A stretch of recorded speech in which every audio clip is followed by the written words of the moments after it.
जननायक लोग कहते हैं कि हजारों करोड़ जो लेकर आए हैं तो निश्चित रूप से वो एक जादूगरी से कम कला नहीं होती है। आदरणीय मुख्यमंत्री महोदय पधारे, अपना आशीर्वाद इस क्षेत्र को दे, हम सबको प्रदान करें।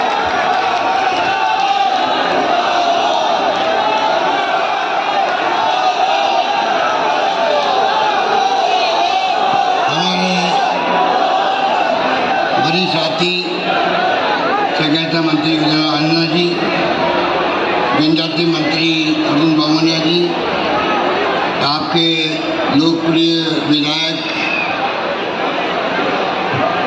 भाई रामलाल मीणा जी, दरियावत के विधायक भाई भगराज मीणा जी, जिला अध्यक्ष भानु प्रताप जी, जिला प्रमुख साहिबा इंदिरा मीणा जी, हमारे पुराने साथी शंकर यादव जी, अमृता जी, डांडी जी और दैया साहब, कपी साहब, नाना जी, मीणा साहब जो हमारे पूर्व विधायक हैं, ओम प्रकाश जी गुड़िया साहब, सुरेंद्र चंडालिया जी, श्रीमती लता शर्मा जी और तमाम उपस्थित हमारे बुजुर्गों, भाई और बहनों, नौजवान साथियों, प्यारे बच्चों, आगे जगह खाली है। मुझे खुशी है कि ब्लॉक स्तरीय राजीव गांधी ग्रामीण ओलंपिक खेल प्रतियोगिता के ब्लॉक स्तर के प्रोग्राम में आज मुझे यहाँ आने का अवसर मिला। बरसात आई हुई है तब भी आप लोग खड़े हैं, छाते लेके भी जा नहीं रहे हैं। ये इस बात का प्रतीक है कि आपका प्यार, आपका विश्वास, आपका आशीर्वाद हम सबके प्रति है, इसलिए आप इतनी बड़ी तादाद में पधारे हो, मैं आपका स्वागत करना चाहता हूँ। रामलाल जी ने जो विकास के काम हुए वो तो अनगिनत है, जितने गिना इतने कम हैं, क्योंकि मैंने रामलाल मीणा ने जो काम मांगे कभी मैंने मना नहीं किया। और ये मैंने कह रखा है, हमारे और साथी बैठे हुए दरियावत के भी उमेश साहब और अर्जुन जी और पांडे जी सब बैठे हुए यहाँ पर, सबको मालूम है कि मैंने कह रखा है कि एमएलए मांगते मांगते थक जाएंगे, मैं देते देते नहीं थकूंगा, ये मैंने कहा। रामलाल ने बात की, स्टेडियम की बात की है। ए भाई शान शान शान शान, क्योंकि बरसात आ रही है, हो सकता है ज़्यादा बरसात आ जाए। रामलाल जी ने स्टेडियम की बात की है। मैं कहना चाहूँगा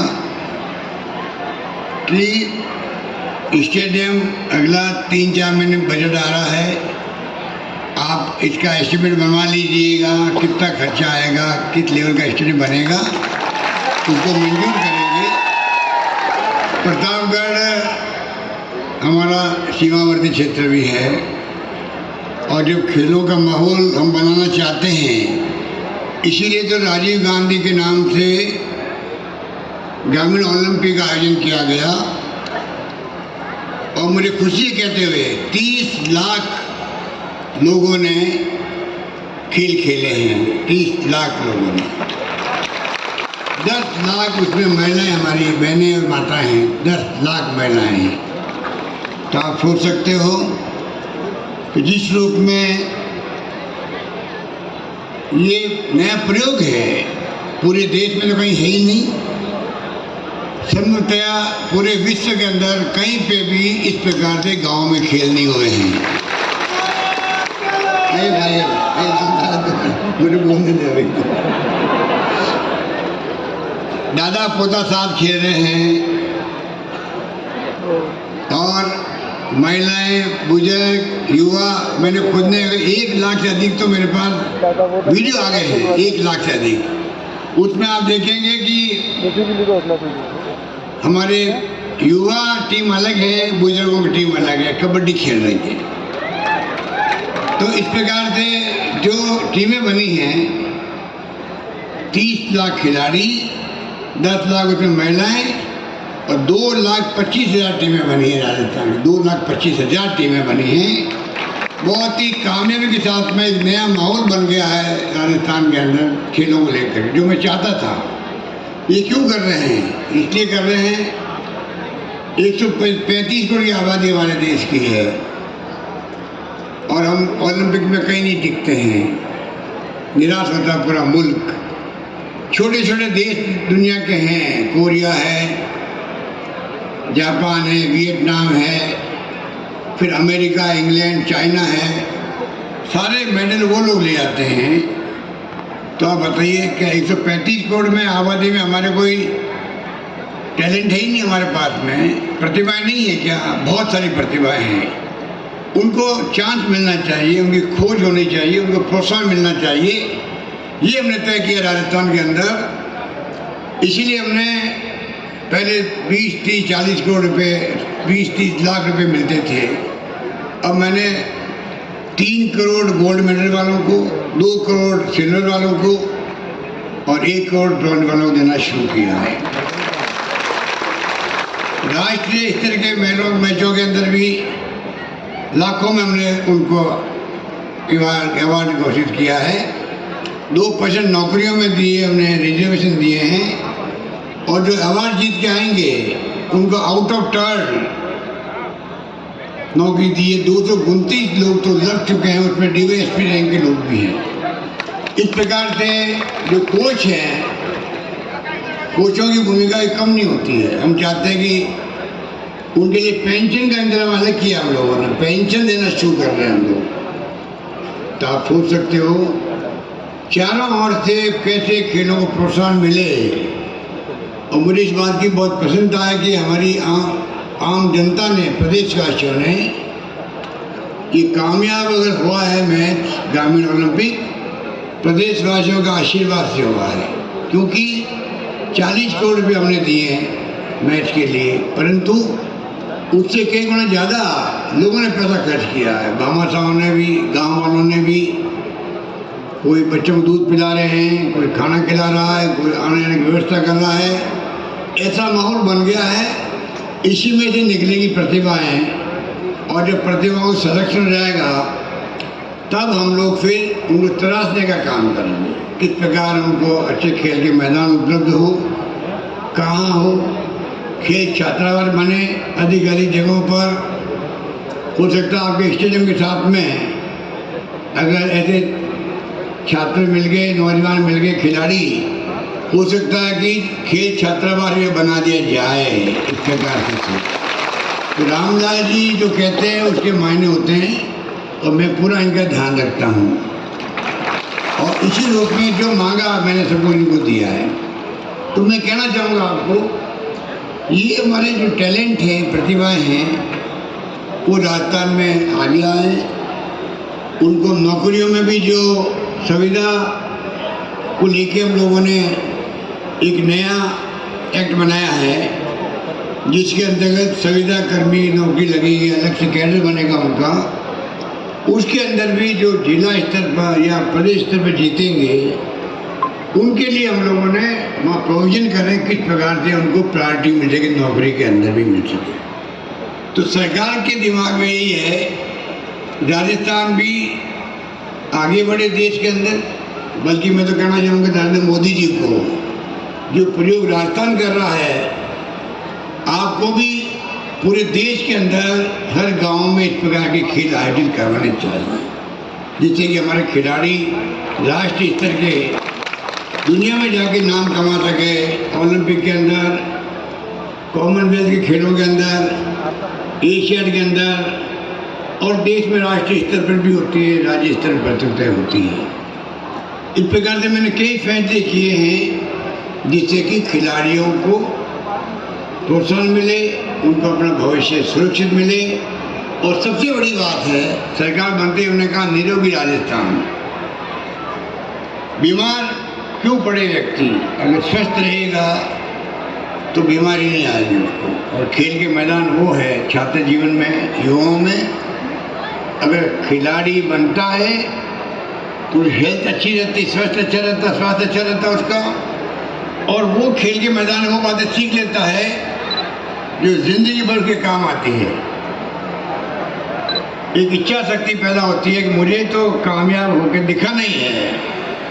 खेलते खेलते दिमाग में आता है कि मुझे दूरदृष्टि रख करके जीतना है, गोल करना है और मुझे तत्काल निर्णय करना है। ये तमाम बातें खेल के मैदान में सीखी जाती हैं और वही काम आती ज़िंदगी के अंदर। कहीं जाओ, आप किसी क्षेत्र में जाओ, वो बातें काम आती। इसलिए मैं कहना चाहूँगा, चिरंजीवी योजना लेके आए हम लोग हेल्थ को लेके। राजस्थान मॉडल बन रहा देश के अंदर। 5 लाख का नहीं, 10 लाख का बीमा मैंने कर दिया राजस्थान के अंदर। हिंदुस्तान में कहीं नहीं है। 10 लाख का बीमा प्रीमियम सरकार भर रही है। खाली जो पैसे वाले हैं वो खाली 850 रुपये देते हैं।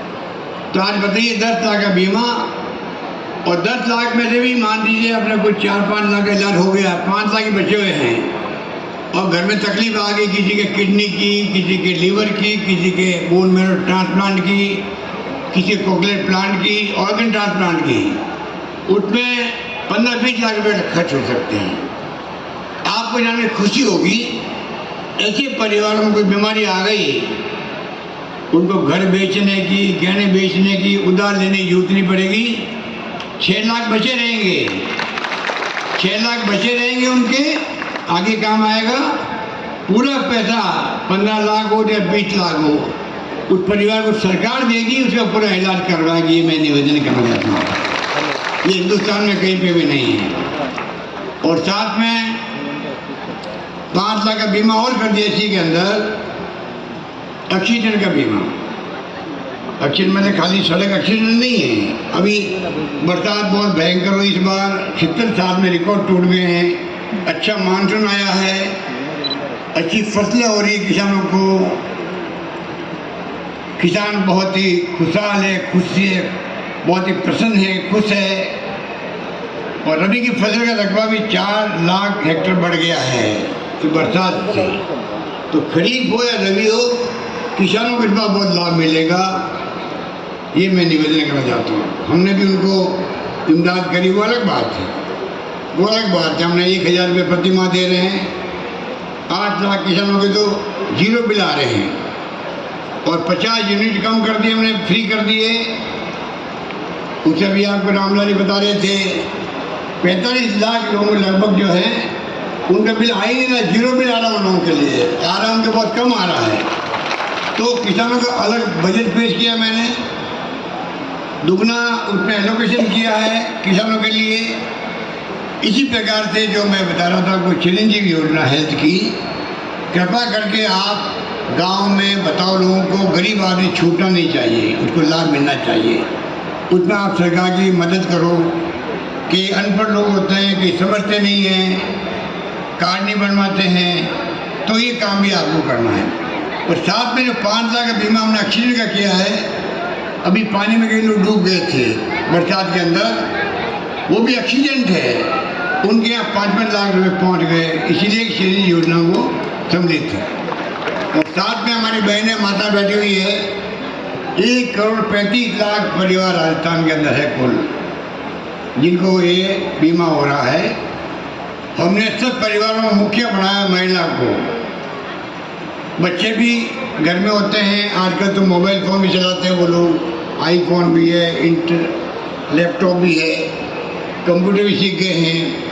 हम सब महिलाओं को 1 करोड़ 35 लाख, थोड़ा वक्त लगेगा क्योंकि बनने में टाइम लगता है, मोबाइल फ़ोन 3 साल की, सुनिए 3 साल की इंटरनेट सेवाएं फ्री के साथ में आपको स्मार्ट मोबाइल फ़ोन दिया जा रहा है।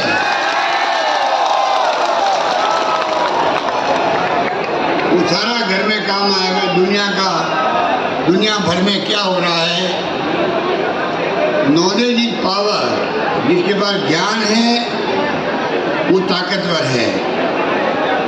अगर ज्ञान है तो आपके पास में धन है, धन के ऊपर भी बड़ी बात ज्ञान की होती है। तो ये सोच करके हम लोग ई मित्र में जो सेवाएं मिलती है, आप घर बैठे मोबाइल फ़ोन से देख सकते हो सरकार की योजना क्या क्या है, क्या अप्लाई करना है, डीबीटी कब होगी, पैसा कब आया जाएगा, पूरा आप मोबाइल फ़ोन से कर सकते हो। स्मार्टफोन मिलेगा, अच्छी क्वालिटी का मिलेगा, ये भी दिमाग में आप लोग रखें। इस प्रकार से हम लोगों ने तय किया है और संविदा कर्मियों को भी 20% वेतन बढ़ोतरी में माँ बाड़ी के टीचरों को दीपावली के पहले उनके खाते में जमा हो जाएगा। ये भी मैं कहना चाहूँगा, वित्त विभाग से फाइल निकल गई है, हमारे अरुण भाई बता रहे हैं। तो कहने का मतलब ये है, कॉलेज खोलने में कमी नहीं की हम लोगों ने। कॉलेज 70 साल में खुले 250, अभी हमने खोल दिए 3 साल में 211 कॉलेज खोले हैं। उसमें 91 कॉलेज तो खाली महिलाओं के खोल दिए हैं।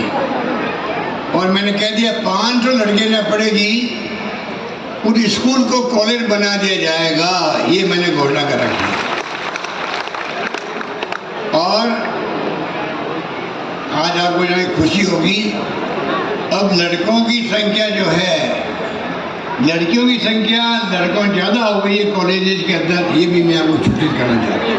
इसका मतलब राजस्थान महिलाओं को सशक्त करने में अपनी भूमिका निभाना चाहता है। अब माँ बाप बच्चों को पढ़ने लग गए हैं, घर के पास स्कूल, सारी सेकेंडरी को मैंने सीनियर सेकेंडरी कर दी है, ये झटके के अंदर ही। प्राइमरी को मिडिल, मिडिल को सेकेंडरी करते जा रहे हैं, PHC CHC बना रहे हैं, डिस्ट्रिक्ट हॉस्पिटल बना रहे हैं, कोई कमी नहीं रख रहे हम लोग। सब क्षेत्र में हम लोग इस रूप में काम करें जिससे कि आने वाले वक्त में आपको लाभ मिल सके। बिजली का पूरा उत्पन्न हो रहा है आपके तो प्रतापगढ़ में तो विंड एनर्जी भी चल रही है। मैं देख रहा था ऊपर हेलीकॉप्टर से पंखे चल रहे थे विंड के, सोलर अलग चल रहा है। तो राजस्थान चहुमुखी विकास कैसे हो, इस दिशा में अच्छी सड़कें बन रही है, national highway, state highway, district major road बन रही है, मेगा हाईवे बन रहे हैं। बरसात में सड़कें टूट गई, उनको मरम्मत करने का काम हम लोग कर रहे हैं, लगा दिया लोगों को, वो काम भी हो रहा है। पेंशन हम 1 करोड़ लोगों को दे रहे हैं। हम लोग बूढ़े लोगों को, बूढ़ी महिलाओं को पेंशन घर बैठे मिलती है, विधवाओं को मिल रही है, अपंग निश्चितजनों को मिल रही है, कोई कमी नहीं रख रहे हम लोग। सोशल सिक्योरिटी हमारा सरकार का ध्येय है। सोशल सिक्योरिटी कैसे लोगों को मिले, बैंक महंगे का जमाना है, ये महिलाएं बहुत दुखी हो गई है, घर चलाना मुश्किल हो जाता है, बेरोजगारी है, नौकरी मिल नहीं पा रही है। हमने तय किया है कि प्राइवेट सेक्टर में भी और सरकारी क्षेत्र में भी आपको जान के खुशी होगी, अभी तक 1,27,000 नौकरी लग चुकी है।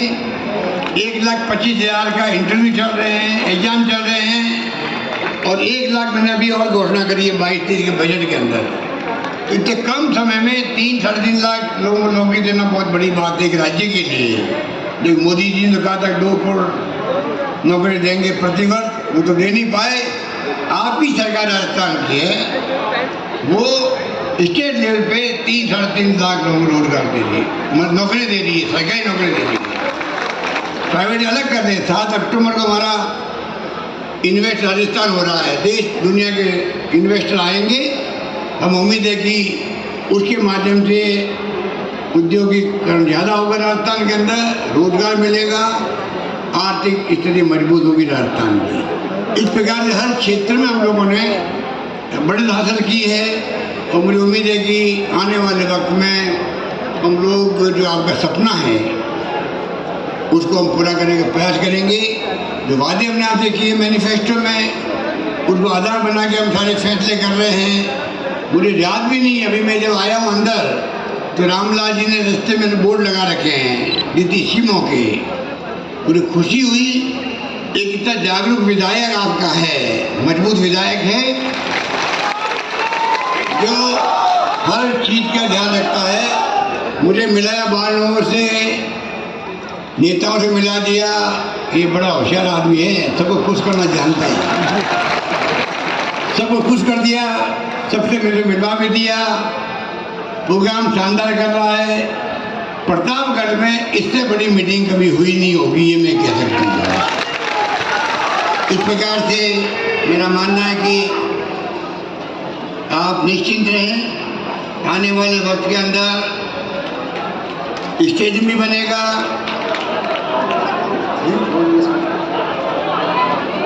ये याद दिला रहे हैं टीएसपी एरिया से ट्रांसफर पोस्टिंग के बाद जो हमारे कैंप लगा के बैठे हुए साथी उनकी मांग है। उसके लिए मैं कहना चाहूँगा, पहले से बातचीत चल रही है। हमारे सब नेता टीएसपी एरिया के टीएसपी के हेड इंदिरा गांधी जी ने बनाया था। तो आप सोच सकते हो, कांग्रेस हमेशा आदिवासियों के पक्ष में रही है। कांग्रेस हमेशा आदिवासियों कल्याण के लिए योजना बनाती आई है।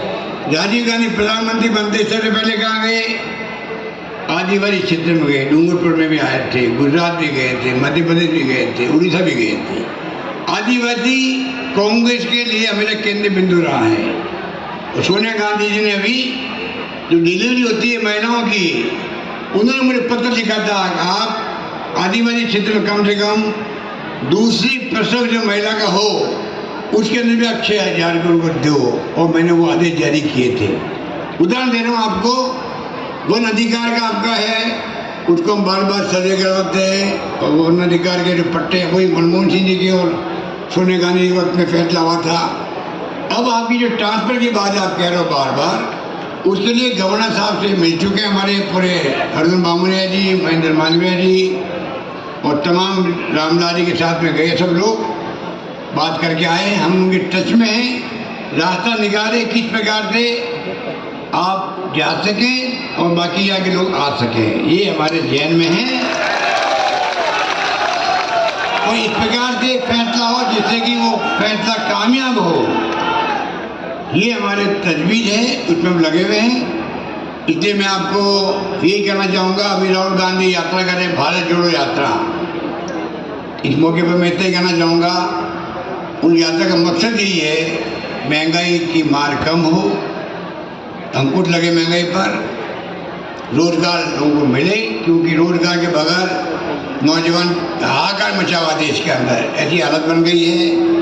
कोरोना के अंदर हमने शानदार प्रबंधन किया, आपको मालूम है देश में नंबर 1 हम थे। पूरा इलाज फ्री किया हम लोगों ने, 40-40 हज़ार के इंजेक्शन फ्री लगवाए। ऑक्सीजन लेकिन की जान नहीं जाने दी रास्ता के अंदर, जबकि बम्बई में, दिल्ली में, अहमदाबाद में सैकड़ों लोग मर गए, ऑक्सीजन की कमी से मर गए।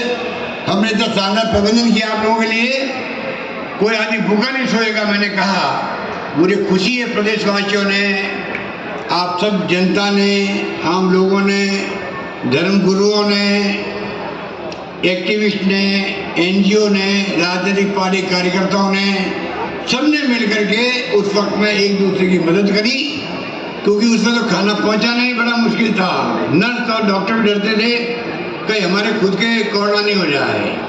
उस वक्त भी नर्सेज ने काम किया, कंपाउंडर ने काम किया, डॉक्टरों ने काम किया, इक्का दुक्का छोड़ दीजिए, डर जाते हैं। और तो पुलिस का कांस्टेबल भी कहा गया खाना पहुंचा गया, वो भी घरों के अंदर। इस प्रकार से हमने शानदार मैनेजमेंट किया, टाइम पे इलाज करवाया, मजदूरों को भेजा हमने, बसें लगा के ठेल आसाम तक, त्रिवेंद्रम तक, बेंगलोर तक भेजा बसों को, चाहे 25 लोग गए उसके अंदर, कोई कंडीशन होने दी, लोग तकलीफ नहीं पाए।